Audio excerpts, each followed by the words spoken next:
Foo Fighters, Monkey Ranch ja todellinen Monkey Ranch on hän on Bill Liedtkäinen, joka on jalkapalloasiantuntija ja tässä on Suomessa Raili tulossa tänään ja sitten ensi viikolla loppuksi. Tämä Israelissa se ei ole mitenkään suoraan jälkikäteen kirjallisesti tiedosta, mutta peli joka tapauksessa nähdään televisiossa tänään. Hei, piti jutella virolaisista miehistä. Mä luulen, että aika lyö tässä vasten kasvoja. Liedtkäinenkin jo hengittää niskaan, niin me joudutaan ehkä postponaamaan tätä virolaisten työläisten minimipalkka-asiaa Suomessa. Tämä on siis joku uusi laki tullut siihen, että heille täytyy maksaa saman verran kuin suomalaiseen työntekijälle. Joo, yksi instanssi hakee siis virolaiset itse ja heidän oikeusjärjestelmänsä. Viron korkein oikeus teki tällaisen päätöksen, että maksettavaa samaliksi. Ja tällä on sitten aika kauaskantoisia juttuja Suomeen, jos mietit, että kylppäriremonttia pukkaa ja minimit on maksettava, niin tietysti edestä käteenhän se jossain menee, rikolliset näinkin toimivat. Jos nyt ihan kirjoja kokkitu mennään, niin olisi tietysti helpompaa, jos konnunen kahvilla tälleen niin vähinkin. Siitä hyvä oli kylppäri pitäisi tulla. Asia sen enempää perehtyneenä, näyttämänä. Jotenkin kyllä sit sut hirveättä sitä satatyön tekevät saisi sanoa. Se henkilötyön jälkeen se on meistä. Aivan oikein. Siinä on se hassu sitten, että onko todella niin, että heille riittää töitä, koska se kilpailuetu jatkaa se halvempi palkka.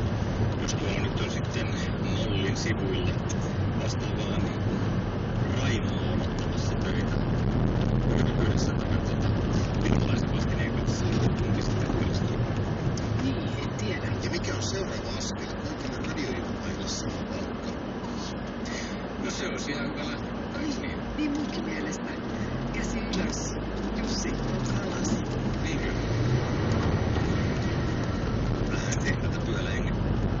Jokaiselle tarpeensa mukaan Niinistökin yleensä loukkaa sitä ainakin taustumilla, vaikka tässä tähän on vielä päätetty, onko hänen valkomainusvaatimuksensa.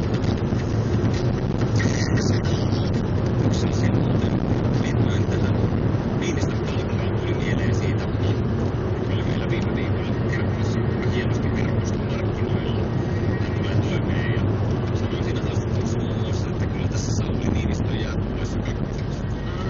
Niin ensin sanoi, mutta sen jälkeen sanoi, että kyllä insinöörin palkalle pääsee. Tai siis itse asiassa, kun ihan tarkkaan muistellaan, niin insinöörin palkoista jäätiin Paveli. Ja oliko se niin? Joo, siinä ikävästi esitimme kysymyksiä, että mitäs noi verotiedot, että tukevatko ne myös väitettä tästä Niinistön palkan selättämisestä. Ja niin siitä on tullut hyvin paljon palautetta ja sitten erinäköisiä linkkejä ja kuvia ennen kaikkea tuonne Twitterin maailmaan meille, missä kerrotaan tästä Cincino kahvikonehommasta ja siitä, kuinka heillä nämä myyjätasot nousevat ja menevät. Ja minusta itsestäänkin on tullut paljon palautetta. Minullahan oli pikku hässäkkä Move Networksin kanssa joitakin vuosia sitten, ja oikeudessa asiaa käsiteltiin.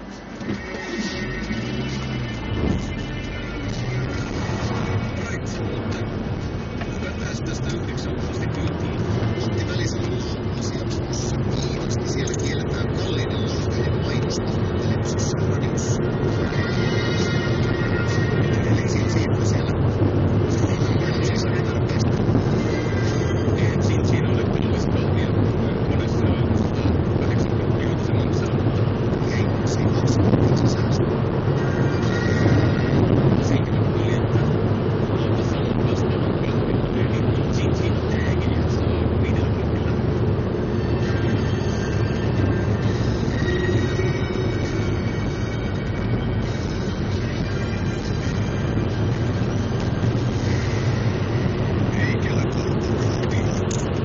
Pistaten sirkkeliin. Radio Rock.